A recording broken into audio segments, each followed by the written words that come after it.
भाई चेक करने का भाई कैमरा हेलो कैमरा भाई साउंड चेक करेगा आपका आ रहा है तो ठीक है हेलो हेलो चेक ठीक है चलो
Good morning.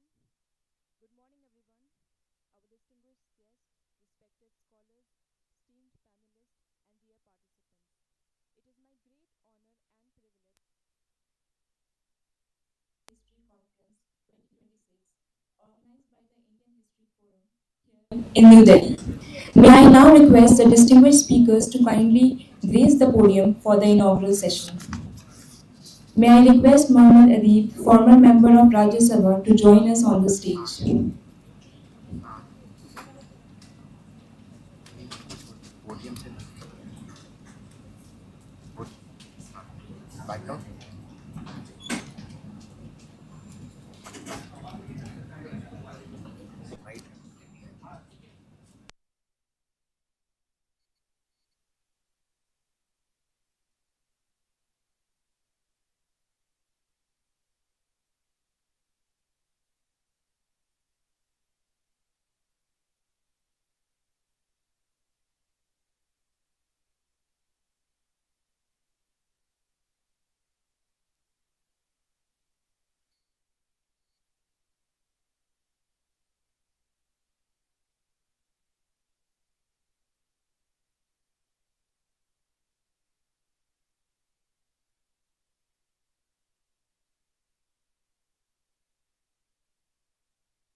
History, in its truest sense, is not a collection of isolated events.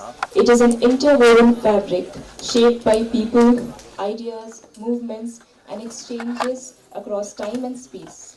India's history, perhaps more than most, stands as a testament to this interconnectedness.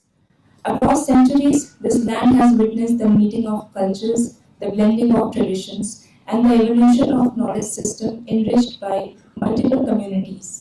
Among these, the contributions of Muslim communities have played a significant and enduring role, whether in trade and commerce, governance, education, science, art and architecture, or social reform. And yet, in today's climate of rapidly shifting public discourse, these shared heritages are sometimes fragmented, oversimplified, or overlooked. It is in this context that the Indian History Forum emerges, not merely to revisit narratives, but to deepen and enrich our understanding of them through careful scholarship and open dialogue. The Indian History Forum has been conceived as a dedicated platform to bring greater depth, nuance, and perspective to historical narratives. Its aim is not to isolate or glorify any history, but to place it within the broader continuum of India's civilizational journey. This is not an exercise in nostalgia. It is a forward-looking initiative, one that recognizes that how we understand our past shapes how we engage with our present and imagine our future. For centuries, Muslim communities in India have contributed to shaping institutions, economies, and cultural practices. From the bustling maritime trade networks that connected Indian ports to the wider world, to centers of learning where knowledge traveled across languages and traditions, to innovation in urban planning, administration, and infrastructure, to the literary and artistic traditions that continue to influence modern expression. These contributions are not peripheral chapters, they are integral to the story of India. Importantly, these histories also include voices that are often less highlighted, such as the role of women in advancing education, welfare, and reform, and the many instances of collaboration across communities that strengthen the social fabric of the country. In a time when public memory can sometimes be shaped by selective narratives, revisiting these histories become more than an academic exercise. It becomes a civic responsibility. Over the next 2 days, this conference will bring together leading historians, scholars, researchers, and public intellectuals from across the country. Beyond this conference, the Indian History Forum envisions itself as a sustained platform for research and engagement. Its future initiatives will include commissioning archival and field-based research, hosting thematic discussion with scholars and thought leaders, publishing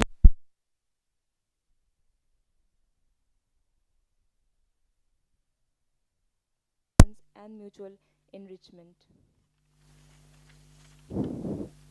As we inaugurate this conference today, let us approach it with a spirit of inquiry, humility, and the respect for diversity of perspective.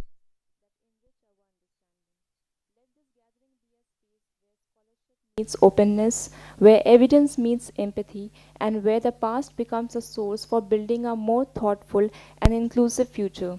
It is now my privilege to invite Dr. Shadab Musa, convener of Indian History Forum, to deliver the inaugural address and formally open this conference. Thank you.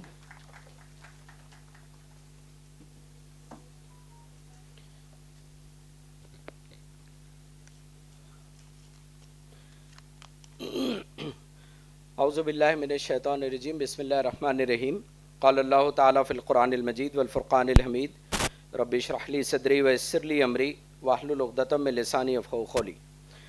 आप तमाम का बहुत बहुत इस्तक़बाल। हिंदुस्तान के तमाम ही रियासतों से आए डेलीगेट्स, डिग्नेटरीज़ और प्रोमिनेंट पर्सनालिटीज़, हमें इंडियन हिस्ट्री फ़ोरम की तरफ से आप तमाम का इस 2 रोज़ा मेगा हिस्ट्री कॉन्फ्रेंस में हम इस्तक़बाल करते हैं। मैं बहुत मुख्तसर में और बहुत तेज़ी के साथ इंडियन हिस्ट्री फ़ोरम का ये 2 रोज़ा इवेंट, इसके क्या की फ़ीचर्स हैं, اور انڈین ہسٹری فورم کس کی بنیاد پر کام کر رہا ہے اس کی بہت تیزی سے کچھ باتیں رکھ کر اپنی جگہ لوں گا۔ ہسٹری کو لے کر آج 3 بڑے چیلنجز آئیڈینٹیفائی کیے جا سکتے ہیں۔ جب ہسٹری پر انڈین ہسٹری فورم نے آج سے 1.5 سال پہلے کام کیا، ہم پروفیسر سے ملے، یونیورسٹیوں میں گئے، بنگال سے لے کر گجرات تک اور کیرلا سے لے کر دلی تک، ہر ایک یونیورسٹی، ہر ایک پروفیسر، ہر ایک لیجنڈ آف ہسٹری، ہر ایک طالب علم جو پی ایچ ڈی کر رہا ہے، جو اپنی پوسٹ ڈاک کر رہا ہے، اس سے جب ہم نے ملاقات کی اور آئیڈینٹیفائی کرنے کی کوشش کی کہ ہسٹری میں پرابلمز اصل میں کیا ہو سکتے ہیں، تو نظر آتا ہے کہ ہسٹری کے 3 میجر پرابلمز ہیں۔ نمبر 1 پرابلم جس سے میں اور آپ بخوبی واقف ہیں، وہ یہ پرابلم ہے کہ ہسٹری کا بہت ہی سطحی، بہت ہی مس انفارمڈ اور بہت ہی پروپیگنڈسٹ نریٹو دن رات ہمارے اسکرینز پر، ہمارے موبائلز پر، سوشل میڈیا پر وہ آتا جا رہا ہے۔ لیکن اس کے بعد کی لیول اگر آپ دیکھیں، اگر آپ تاریخ میں تھوڑی دلچسپی رکھتے ہیں، آپ ٹیچر ہیں، آپ سلیبس پڑھاتے ہیں، آپ سلیبس بناتے ہیں، آپ کا این سی آر ٹی سے تعلق ہے، آپ سیریس میڈیا کو پڑھنے والے لوگوں میں سے ہیں، تو آپ کو نظر آئے گا کہ این سی آر ٹی کے اندر ہونے والے چینجز، اس کے علاوہ اسکول، کالج، یونیورسٹی اور اس کے ہسٹری سلیبس میں ہونے والے چینجز ادھین اور ریسرچ کے پورے پیٹرن کو بدلا جا رہا ہے۔ ہم سمجھتے ہیں کہ یہ ایک بہت ہی امپورٹنٹ اور کریٹیکل ایشو ہے جس کو آئیڈینٹیفائی کرنا، جس کو کریکٹ کرنا اور جس پر پراپر آبجیکٹیو نیریٹو کو سیٹ کرنا ہمارا اولین فریضہ ہے۔ اس کے بعد اگر آپ جاتے ہیں، آپ عام لوگ ہیں، آپ نے کبھی تاریخ کا میوزیم گھوما ہوگا اپنی فیملیز کے ساتھ، آپ بال بچوں کو لے کر میوزیمز میں گئے ہوں گے، اس کی سیر کی ہوگی، آپ آرکیولوجیکل مانیومنٹس میں یہاں گھومے ہوں گے، تو آپ کو نظر آئے گا کہ یہاں کے میوزیمز سے لے کر یہاں کے آرکائیوز تک، یہاں کے آرکیولوجیکل عمارتوں سے لے کر تو گائیڈ جو اس کو عمارتوں کا آپ کو سیر کراتے ہیں، سب جگہ ہسٹری کا ایک بہت بڑا مسئلہ ہے۔ ہم جب کلکتہ گئے، کلکتہ کے میوزیم جب ہم گئے، وکٹوریہ میوزیم بڑا عالی شان میوزیم ہے، بہت شاندار میوزیم ہے۔ اس میوزیم میں آپ جائیں تو کولونیل دور میں آپ داخل ہوئے ہیں، آپ کو نظر آتا ہے۔ جب آپ وہ میوزیم کے پہلے فلور پر جاتے ہیں اور پہلے فلور پر جا کر آپ جو ہے وہاں پر غور کرتے ہیں تو 1857 کی جو پہلی جنگ آزادی ہندوستان میں لڑی گئی تھی، اس ملک میں لڑی گئی تھی، اس کے ہیروز کو ڈپکٹ کیا گیا ہے۔ وہاں آپ کو ہر آدمی ملے گا سوائے مسلمان کے، وہاں آپ کو ہر آدمی ملے گا، ہر اس لیڈر کی فوٹو ملے گی سوائے ان لوگوں نے جو 1857 کو لیڈ کیا تھا، وہ لوگ جنہوں نے 1857 میں سب سے امپورٹنٹ اور فارورڈ کردار ادا کیا تھا۔ جب ہم نے یہ فینومینا کو کئی جگہ محسوس کیا تو ہم نے ہمارے کچھ ریسرچ اسکالرس کو پھر ایک سٹڈی پر جو ہے ہم نے ان کو موٹیویٹ کیا کہ انڈین میوزیمز کی آپ سٹڈی کریں اور یہ دیکھیں کہ مارجنلائزیشن اور یہ فیک نریٹیوز ہمارے میوزیمز تک جو ہے وہ کتنے پہنچے ہیں۔ واٹس ایپ پر پہنچنا کوئی آج بہت بڑی بات نہیں ہے، لیکن جب آپ آثار قدیمہ میں پہنچ جاتے ہیں، آثار قدیمہ کو مینیپولیٹ کرنا شروع کرتے ہیں تو بڑے مسائل ہوتے ہیں۔ ہندوستان کی ہم 50 یونیورسٹیوں میں گئے ہیں، 50 یونیورسٹیز ہیں پورے انڈیا میں جو ہسٹری پر پڑھاتی ہیں، ہسٹری پر کوئی سلیبس وہاں پڑھایا جاتا ہے۔ ان 50 یونیورسٹیوں میں چیلنج کیا ہے؟ مسلم ہسٹری یا پلورل ہسٹری یا آبجیکٹیو ہسٹری کی جب ہم بات کریں گے تو بڑا چیلنج ہم کو جو آئیڈینٹیفائی ہوا ہے کہ ان 50 یونیورسٹیوں میں سب سے پہلی بات، ہسٹری کے 3 بڑے ڈومین ہوتے ہیں۔ اینشنٹ ہسٹری ہوتا ہے، ماڈرن ہسٹری ہوتا ہے اور میڈائیول ہسٹری ہوتا ہے۔ سب سے کانٹیسٹڈ جو زون ہے وہ میڈائیول ہسٹری کا زون ہے۔ آج میڈائیول ہسٹری کے نہ اساتذہ بچے ہیں، نہ وہ خداور لوگ بچے ہیں، نہ نئے اسٹوڈنٹس بچے ہیں جو میڈائیول ہسٹری میں انٹرسٹڈ ہیں۔ تو آگے 50 سال کے بعد میڈائیول ہسٹری پر جب کوئی بات کرنے کی کوشش کرے گا تو یہ کرائسس ہماری یونیورسٹیوں میں موجود ہے کہ طلبہ جو ہے پی ایچ ڈی کے اسکالرز پوسٹ ڈاک میڈائیول میں ہمارے پاس موجود نہیں ہیں۔ انڈین ہسٹری فورم جو ہے اس کی کوشش کرے گا کہ اس خلا کو جو ہے وہ پر کرے۔ آپ جب میڈائیول ہسٹری کی بات کرتے ہیں تو ہم کو ایز کامن ماسس یہ سمجھنا چاہیے کہ ہسٹری اور میڈائیول ہسٹری صرف ہسٹری نہیں ہے۔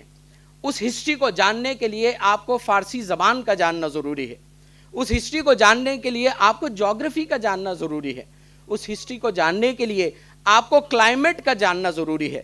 تو تاریخ محض تاریخ نہیں ہے، تاریخ محض افراد نہیں ہے، تاریخ محض عمارتیں نہیں ہیں، بلکہ تاریخ زبان ہے، تاریخ جغرافی ہے، تاریخ ایک تہذیب ہے.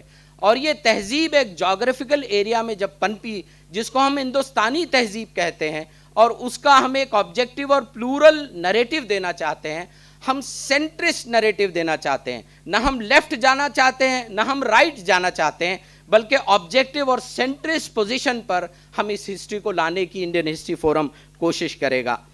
دوسرا بڑا چیلنج جو ہم نے آئیڈینٹیفائی کیا ہے، جو ہم کو سمجھ میں آیا، وہ یہ ہے کہ ہسٹورینز نے بہت کام کیا ہے، لوگوں نے اپنی پوری زندگیاں اس میں جھونک دی ہیں، تاریخ پر کتابیں لکھنے میں، مارولس ہسٹوریکل ورک کرنے میں.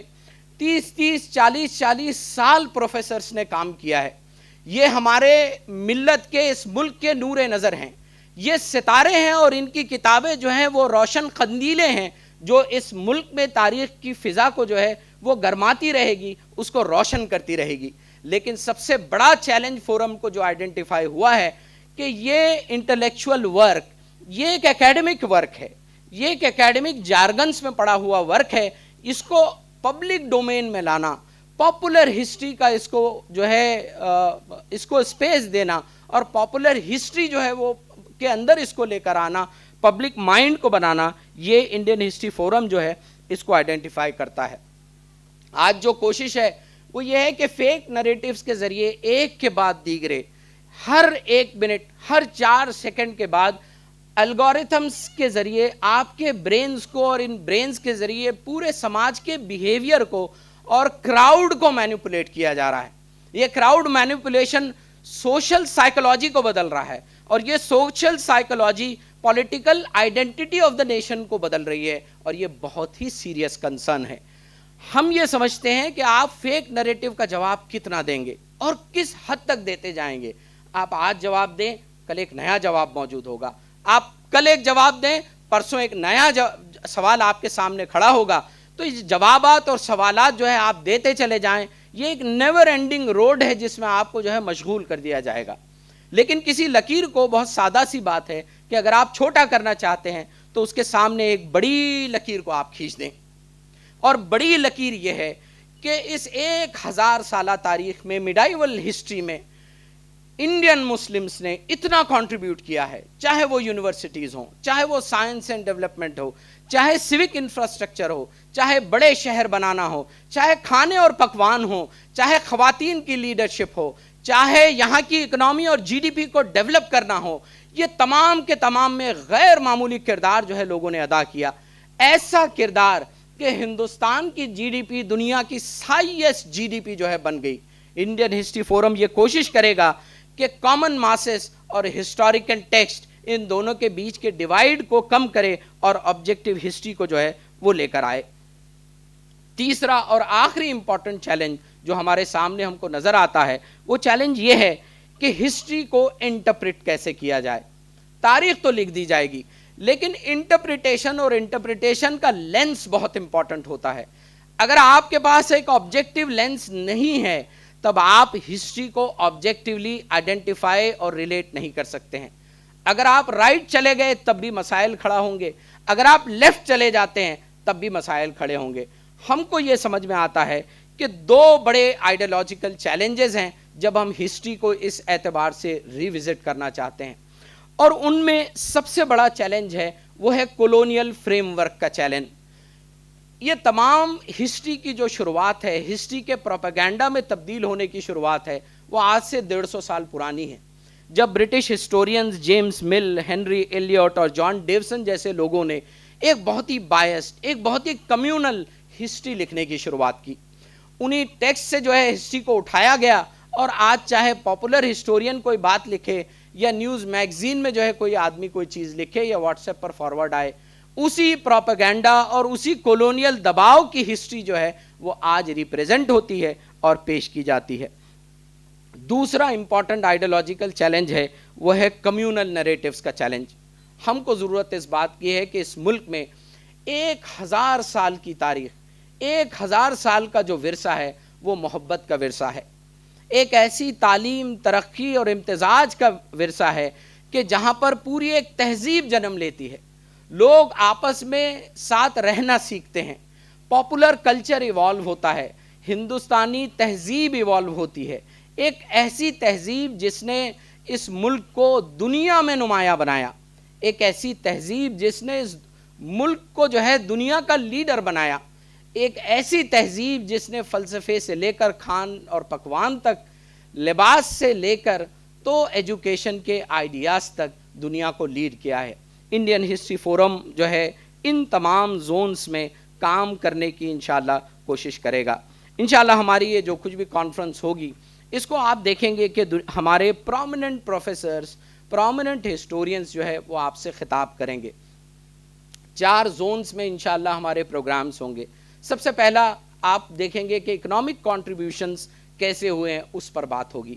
اکنامک کنٹریبیوشن کے لیے کیسے وہ انجن تیار کیا گیا، کیسے وہ کرنسی تیار کی گئی، کیسے وہ میکینزم تیار کیا گیا، کیسے لینڈ ریفارمز لائے گئے، کیسے ایگریکلچر ریولوشن آیا، کیسے جو ہے ٹریڈ روٹس ڈیولپ کیے گئے، کیسے ہندوستان کے پیداوار کو دنیا کی بڑے بڑے جو ہے علاقوں میں جو ہے اس کو ایکسپورٹ کیا گیا۔ اس ایکسپورٹ کو صرف ایکسپورٹ کرنا اہم نہیں ہوتا ہے، لیکن انٹرنیشنل کرنسی میں آپ کی کرنسی کا تبادلہ ہو، یہ بڑا چیلنج ہوتا ہے، تب آپ انٹرنیشنل منڈی میں اپنا مال بیچ سکتے ہیں۔ یہاں کا کارنامہ یہ ہے کہ ہم نے اس طرح کا ایک زبردست ریگولیٹری اکنامک سسٹم جو عدل پر، مساوات پر، مورل انٹیگریٹی پر بیسڈ ہو، وہ قائم کیا، تبھی ہندوستان جو ہے وہ سونے کی چڑیا بن سکی۔ اس کے بعد آپ دیکھیں گے کہ جو اگلا آج شام کا سیشن ہوگا وہ خواتین کے کنٹریبیوشن پر ہوگا کہ کیسی غیر معمولی خواتین یہاں رہی ہیں اور انہوں نے کیسے کیسے کردار ادا کیے ہیں۔ اس کے بعد نالج پر اور ایجوکیشن سسٹم پر یہاں کیسی یونیورسٹیز بنائی گئی، کیسے ادارے بنائے گئے، کیسے تعلیمی میکینزمز جو ہے بنائے گئے، اس پر بات ہوگی۔ اور بالآخر آخری جو ہمارا دن ہوگا وہاں اربن پلاننگ، ایڈمنسٹریشن اور انفراسٹرکچر پر بات ہوگی۔ میں بس 2-3 مثالیں لے کر اپنی انشاءاللہ جگہ لوں گا۔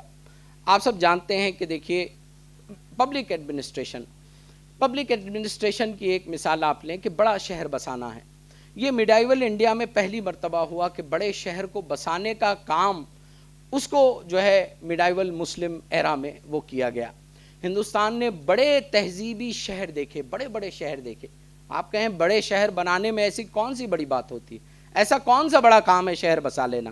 لیکن جب شہر بسنے کی بات آتی ہے تو آپ کو پانی کا نظام بنانا پڑتا ہے، آپ کو سیفٹی اور سیکیورٹی فراہم کرنی پڑتی ہے، آپ کو بڑی عمارتیں بنانے کے لیے مٹی اور گارے کی نئی ٹیکنالوجی کی ضرورت پڑتی ہے، آپ کو ہائی رائز بلڈنگز اگر بنانی ہے تو آپ کو آرکیٹیکچرل ماڈلز کو ایوالو کرنا پڑتا ہے۔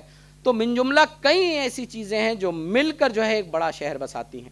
اس کے بعد آپ دیکھیں گے کہ دوسرا اہم رول آپ دیکھیں گے وہ 2 بڑی انڈسٹریز کے حوالے سے ہے۔ میں صرف ایک کی مثال لے کر اپنی جگہ جو ہے لوں گا، وہ یہ ہے کہ ہندوستان میں مسلمانوں نے، ہم سب جانتے ہیں کہ برٹش یہاں پر ریل لے کر آئے، اور آج بھی انڈین ریلویز جو ہے وہ انڈیا کی سب سے زیادہ ریوارڈنگ جو مشینری ہے، یا سب سے ریوارڈنگ جو ہمارا بجٹ میں کنٹریبیوشن جس کا ہوتا ہے وہ انڈین ریلویز ہے۔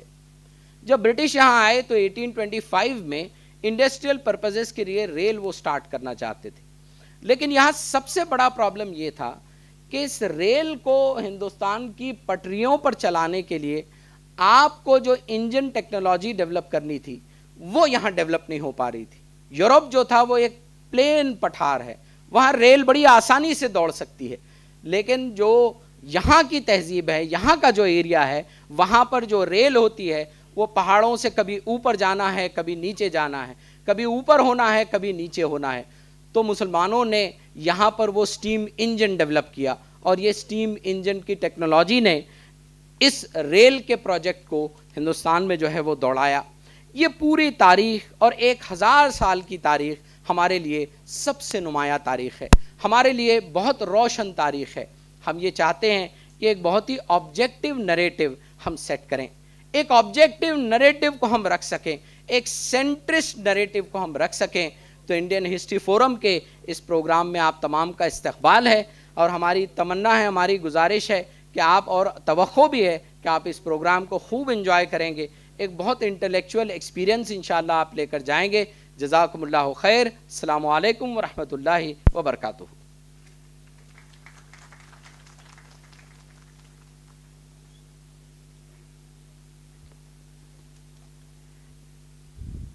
Thank you, Dr. Musa, for your valuable address. Our next speaker is someone who truly needs no introduction, yet his remarkable journey and contribution deserves to be acknowledged. It is my privilege to introduce Dr. Shashi Tharoor, an eminent author, parliamentarian, and former international diplomat. Dr. Tharoor is currently serving his 4th term as a Member of Parliament from Thiruvananthapuram, Kerala, and is a senior member of the Indian National Congress. Over the years, he has held important responsibilities in the Government of India, including serving as Minister of State for External Affairs and Minister of State for Human Resource Development. He currently serves as the chairperson of the Parliamentary Standing Committee on External Affairs and has previously chaired key committees on external affairs, information technology, and chemical and fertilizer. An eloquent speaker and an intellectual leader on history, politics, and culture, Dr. Tharoor brings a unique perspective shaped by his experience in diplomacy, governance, and scholarship. Today, he will be speaking on the thought-provoking theme, Who Writes Our History? Historiography, Power, and the Making of National History. May I now invite Dr. Shashi Tharoor to kindly come forward and address the gathering. Thank you.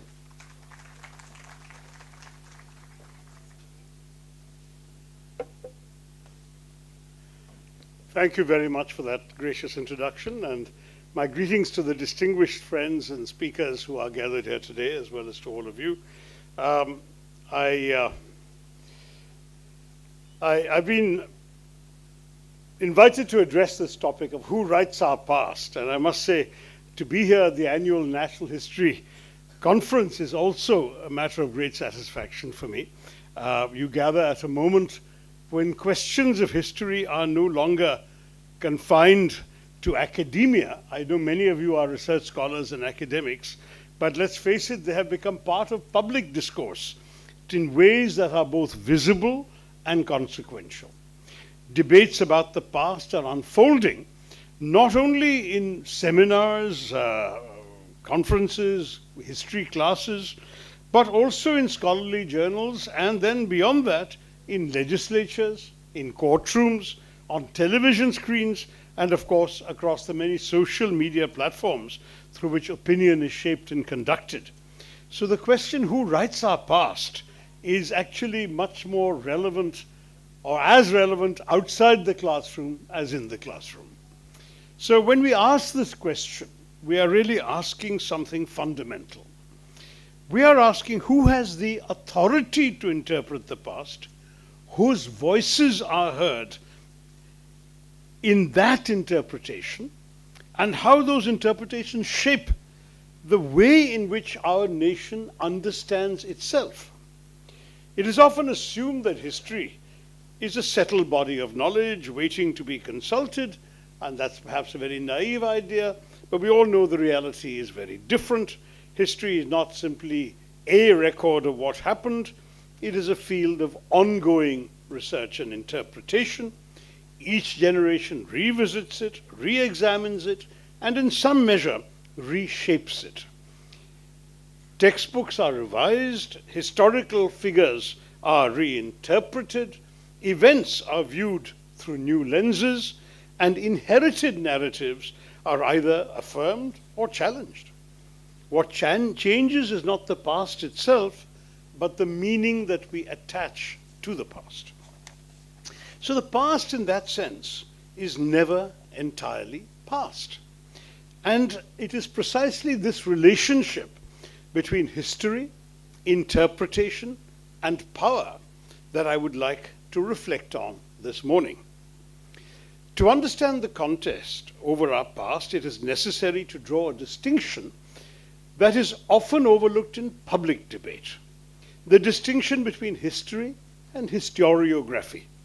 History in the simplest sense is what happened, the events that unfolded, the processes that shaped societies, the lives that were lived, all of that. Historiography, however, is more layered.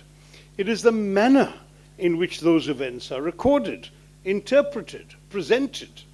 If history is the past itself, historiography is the story that we construct about that past. And that story is never entirely neutral, for the writing of history is shaped not only by evidence but by perspective, by the questions we ask, the sources we privilege, and the silences we sometimes inherit. Above all, it is shaped by power.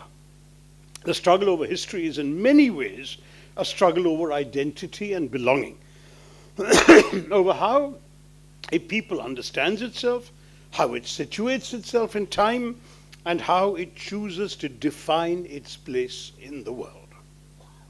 We see this clearly, perhaps more clearly than in the issues you're discussing today, in the case of colonial historiography. British accounts of India did not simply document the subcontinent, they interpreted very much in the interests of and through the lens of empire. They emphasized our divisions over any continuity in our culture, our stagnation over any evidence of dynamism, and in doing so they constructed a narrative that made the imperial role appear both necessary and justified. India was presented as a civilization in need of governance. In fact, some did not even present us as a civilization, but a barbarism in need of civilizing, rather than one with its own long and evolving tradition of political, social, and intellectual life. Now, such imperial narratives were not incidental to the colonial project, they served a purpose.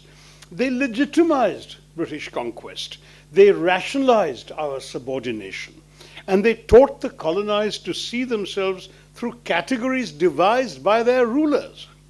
That, after all, is one of the enduring lessons of colonialism. Political domination is reinforced by narrative domination. Now, when you are looking at all of this, how do we find the reaction with independence?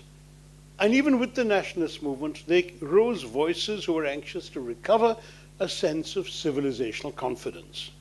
History then became, in that moment, not merely a record of what had been, but a resource for imagining what could be. So figures such as Dadabhai Naoroji, R.C. Dutt, many other writers of the late 19th century, thinkers like Gokhale, Tilak, on opposite ends of the political spectrum in the Indian National Congress, later Gandhi, Nehru, Jinnah, countless others. They were not only resisting imperial rule in the political sphere, they were resisting imperial interpretations in their intellectual sphere. They understood that to recover a people's sense of agency, one had also to recover a sense of historical selfhood. And yet the process did not end there. In our own time, history continues to be revisited, misinterpreted, and at times contested with renewed intensity. The past is invoked in political debate, in cultural discourse, in public life, often to serve political, present-day political purposes. Narratives are emphasized or simplified, sometimes selectively, in ways that reflect contemporary concerns as much as historical realities. What this tells us is something fundamental. History is not a fixed inheritance, but an ongoing conversation. And the manner in which that conversation is conducted has profound implications, not only for how we understand the past, but for how we define ourselves in the present. It is this interpretation, this interplay between interpretation and identity that brings us to the idea of national history. If historiography tells us that the past is interpreted rather than simply recorded, the idea of national history reveals why those interpretations matter so deeply. Every nation, in one way or the other, constructs a narrative about its past. It does not do so merely to remember, but to create a sense of continuity, to connect generations, to define identity, and to give meaning to the present. A national history, therefore, is never just a chronicle of events. It's a story a society likes to tell itself about who it is, who we are. But such a story can be told in different ways. It can be expansive, accommodating complexity, acknowledging the many strands that have contributed to a nation's evolution. Or it can be selective, narrowing the past into a more simplified account that privileges certain experiences while overlooking others. The difference between the two is not merely academic.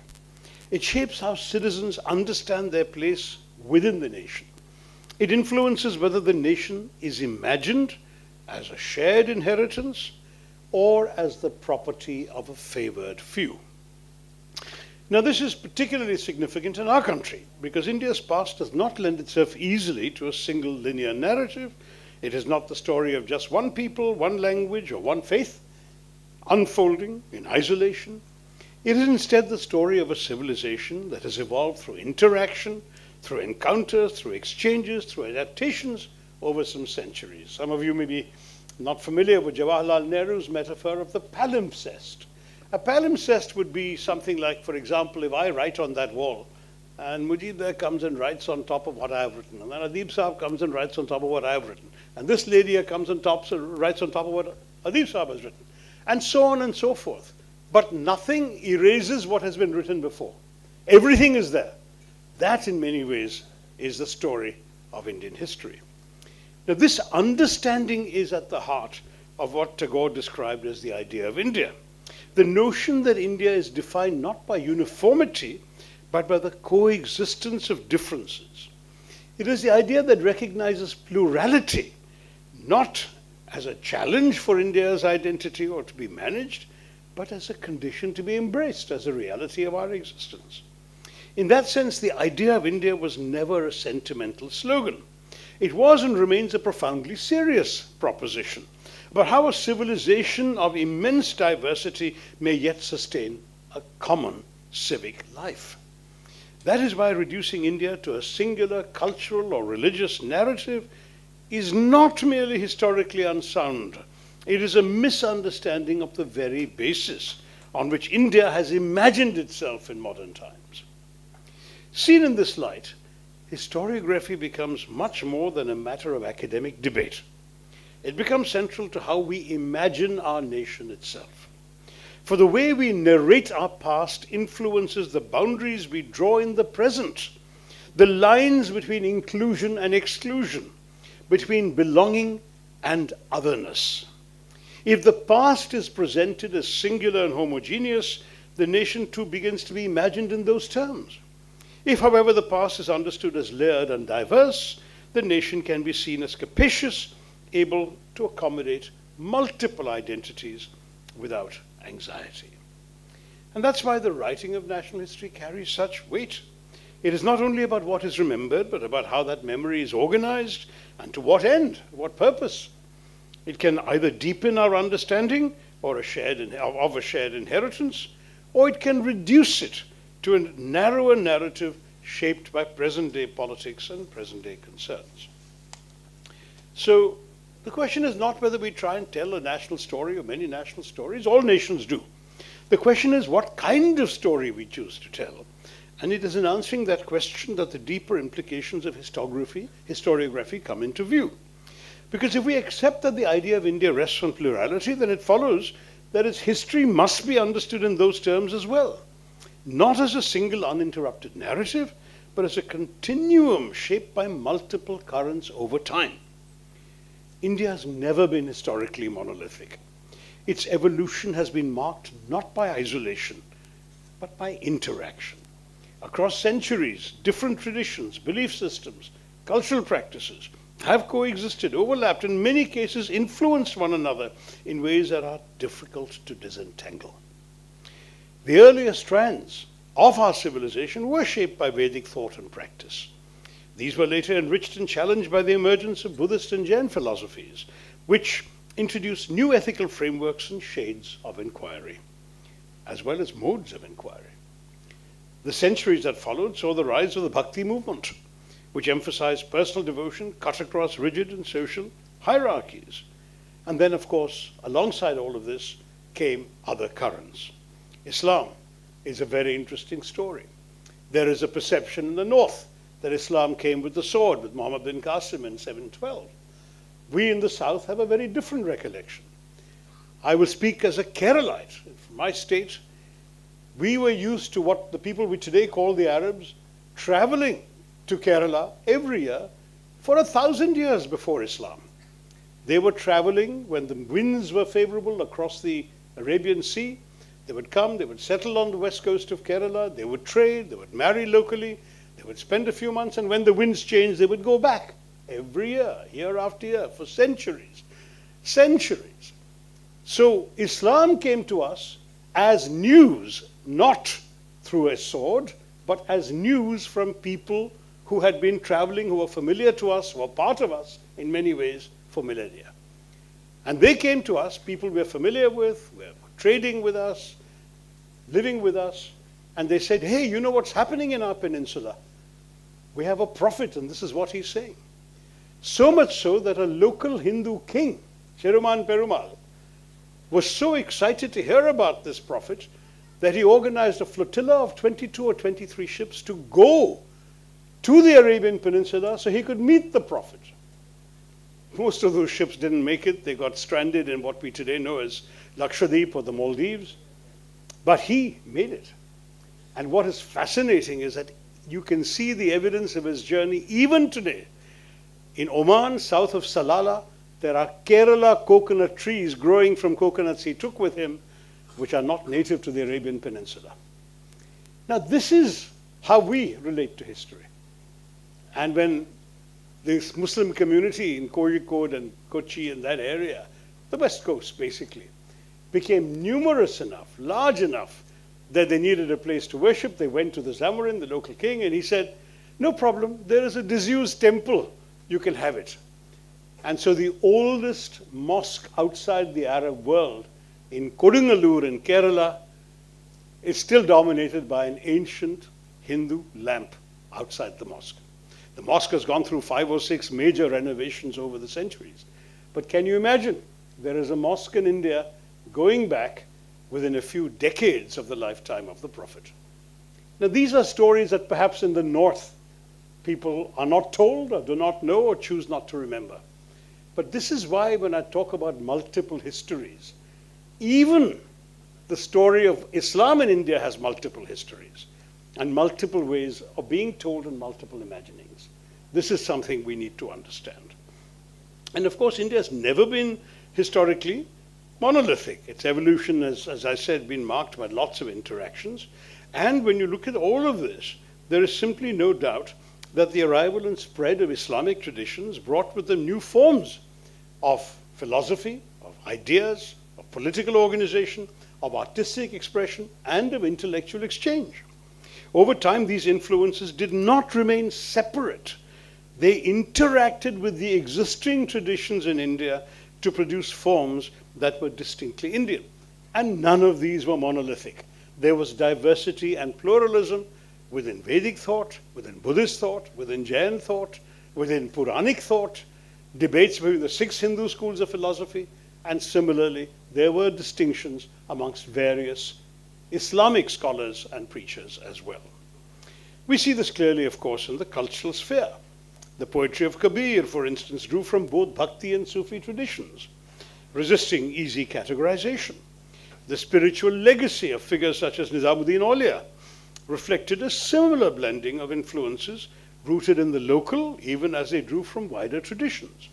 Language, too, evolved in this context. And frankly, Hindustani, which emerged as a product of interaction, was shaped by both Sanskritic and Persian influences, with dashes of Arabic and Turkic as well in the army camps of northern India.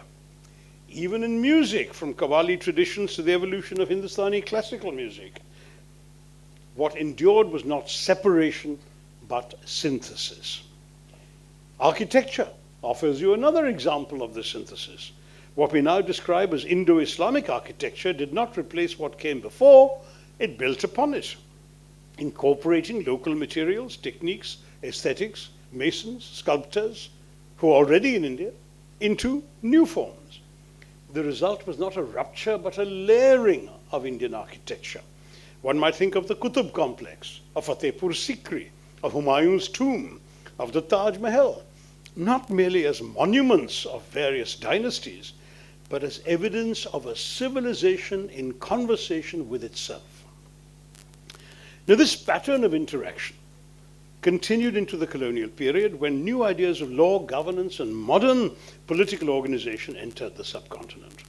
These two were not simply imposed or passively received, they were adapted, contested, reinterpreted within an existing civilizational framework. What emerges from this long history is not a story of separate strands moving in parallel, but of continuous engagement. Traditions did not merely coexist, they shaped one another. Influences were not simply added, they were absorbed, transformed, and made part of a larger whole. This is why any attempt to reduce India's past to a single narrative, whether cultural, religious, or political, inevitably falls short. It overlooks the very processes through which the civilization evolved. India did not grow by excluding influences, but by absorbing them. To recognize this is not to deny conflict nor to romanticize the past. It is simply to acknowledge that complexity is intrinsic to India's historical experience. And it is precisely this complexity that is often simplified when history is interpreted selectively in the present. If India's history has been shaped through multiple overlapping influences, then any serious account of that past must acknowledge the range of forces that contributed to it. Among these, the role of Islamic traditions and Muslim communities, which is of course the major theme of your conference, is neither incidental nor peripheral. Over several centuries, they were active participants in shaping India's political structures, cultural life, urban development.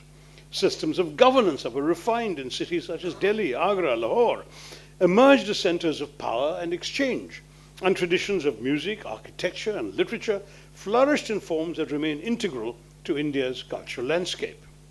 The evolution of languages such as Hindustani and Urdu is itself a testament to sustained interaction across communities. Now, these developments were not external impositions operating in isolation. They unfolded within our country, within our subcontinent, and became part of its lived experience. What emerged was not a series of parallel histories, but an altered, shared, entangled one. This is an important distinction because there is a world of difference between acknowledging conquest and mistaking an entire era for conquest alone, between recognizing episodes of violence and reducing centuries of social, artistic, linguistic, and administrative interaction and change to violence alone. At the same time, it is important to approach the past with clarity. There were periods of conflict, as there have been in every phase of history, but to view an entire period through a lens of that conflict is to miss the much larger processes that shape society over centuries. And let's face it, we all know that Islam was no monolith and nor were Islamic ideas only of one kind. There were various interactions right up to the moment of partition. Would you say that Jinnah's ideas about Islam and Islam's role in Indian history were the same as Maulana Azad's, or of the sadly forgotten Allah Bakhsh, the Chief Minister of Sindh, who when he spoke in Delhi in 1943 had a 3 times larger audience than Jinnah did? People forget that there are other views, even within each community.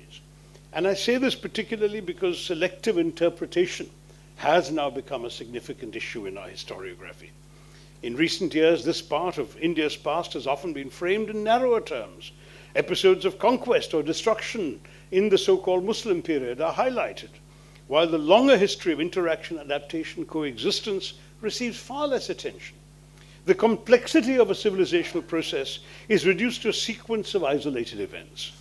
What was once understood as layered history risks being recast as a very simplified narrative.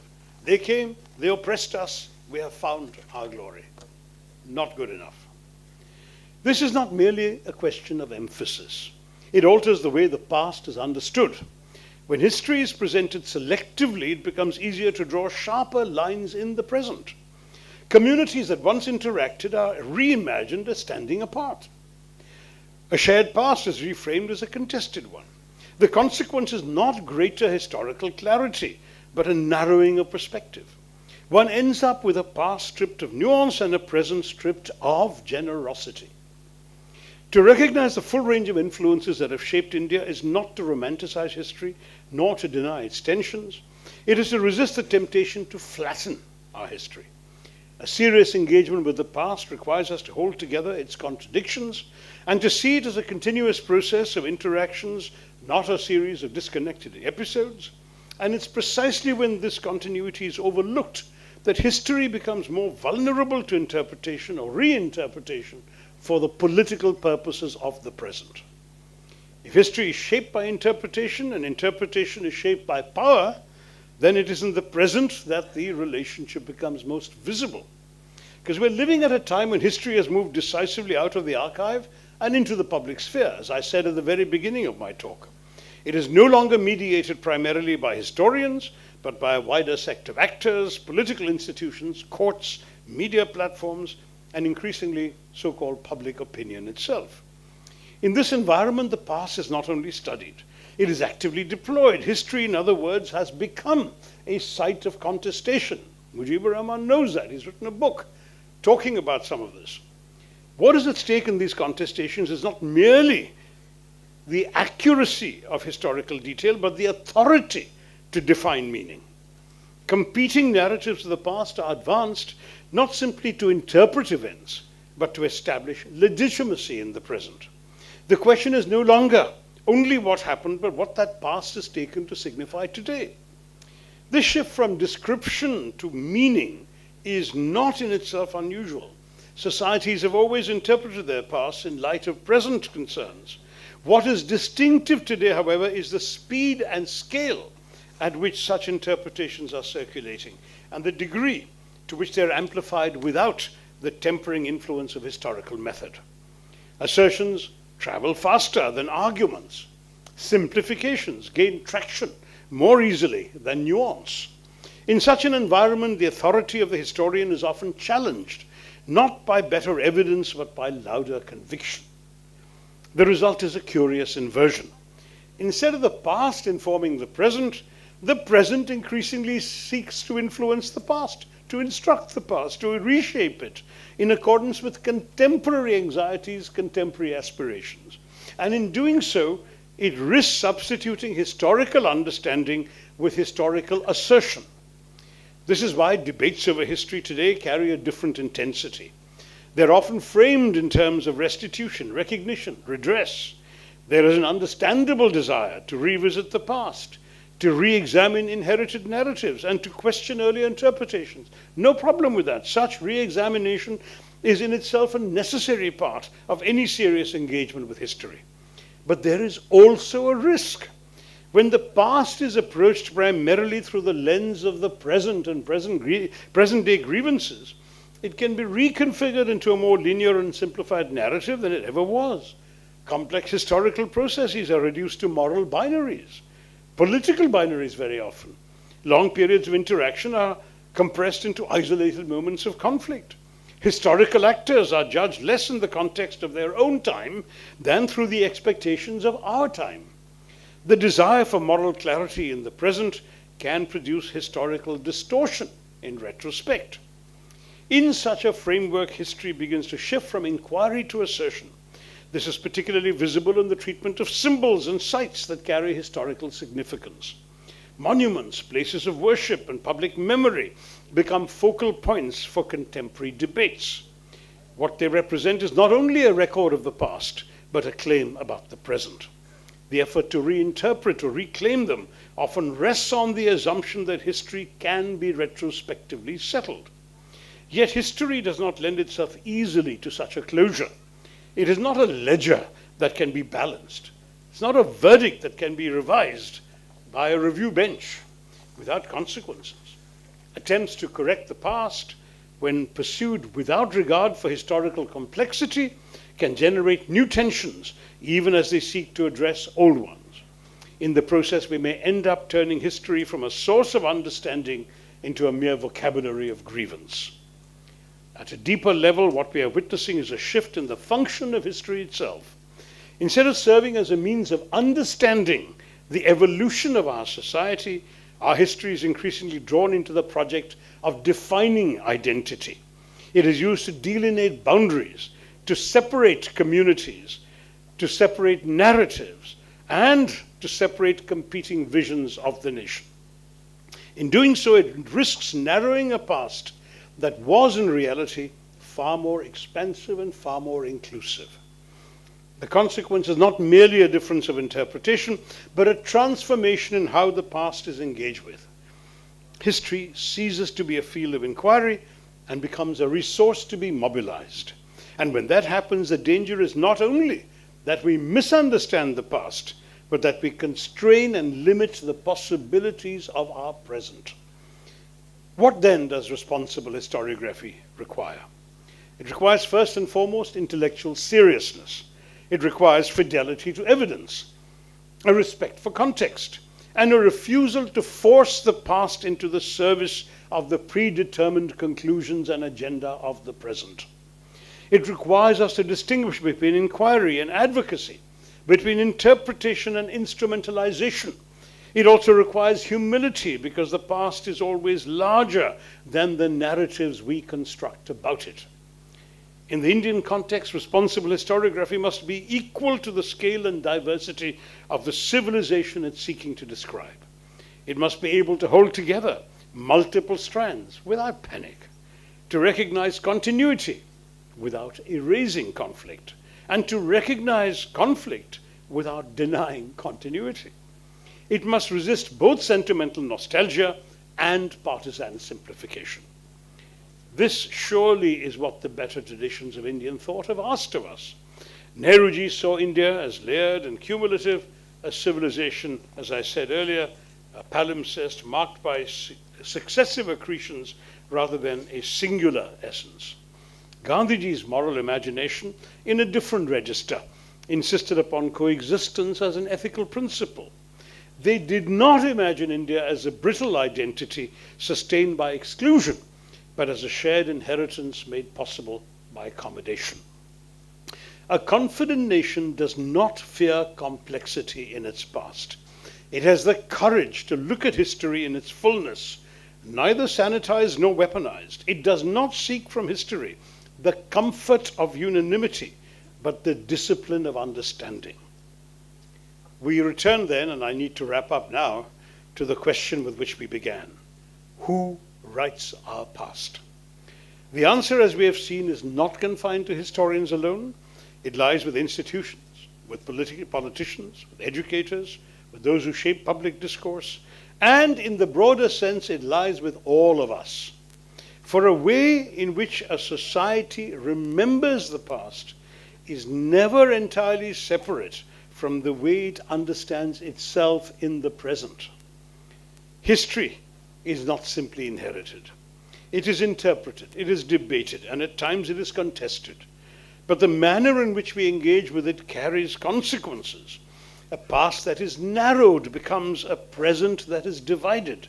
A past that is approached with openness allows for a more expansive understanding of our present-day belonging. In a civilization as layered as India's, this choice requires particular significance and acquires particular significance. The story of India cannot be reduced to a single thread without losing what makes it distinctive. It is and has always been a confluence of influences, a record of encounters that have shaped a shared, if complex, inheritance that is for all of us.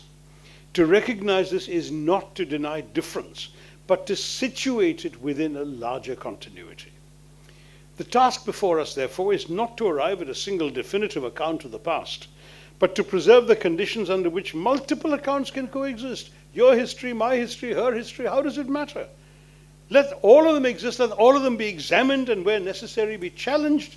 But when history is approached with seriousness, it does not offer certitudes in any case. It offers understanding. It does not close the right to question. It refines the questions. And in this sense, the writing of history is not only an intellectual exercise, it's a civic exercise. It shapes the terms on which we relate to one another, the boundaries that we draw, and the possibilities we imagine for ourselves as a society. And perhaps this is where the deeper responsibility lies. Not merely in getting the past right, because there may be no one right. There may be very many complicated interpretations. I think of one example, I don't know if anybody is presenting a discussion on that, the so-called Mopla rebellion in Kerala in the 1920s, when there are so many dramatically contested narratives. There is a liberal Muslim interpretation of a secular Muslim anti-colonial revolt. There is a Marxist or class-based interpretation of a peasant revolt against landlords. The landlords happened to be Hindu, the peasants happened to be Muslim, therefore it was not communal according to the Marxists. Now there is a new so-called Hindu nationalist interpretation which sees this purely in communal terms. There are more complex interpretations that sees elements of all of these in what happened. And there are pieces of evidence to support every interpretation. How do you tell the story? How do you work it out? But that is precisely the point. It is part of the possibilities we imagine for ourselves as a society that we see all these sides at the same time. So, as I say, it's not merely about getting the past right. It's in ensuring that our engagement with it enlarges rather than diminishes the horizons of the present. For a nation's relationship with its history is ultimately a reflection of its confidence in itself. A society that is secure in itself, secure in our identity, we can afford complexity. One that is not secure will seek refuge in simplification. The question, therefore, is not only who writes our past, but whether we have the intellectual honesty and the civic courage to allow that past to remain as rich, as layered, and as open as it truly is. A nation that is at ease with the complexity of its history is better placed not only to sustain the diversity of its present, but to imagine a future that is worthy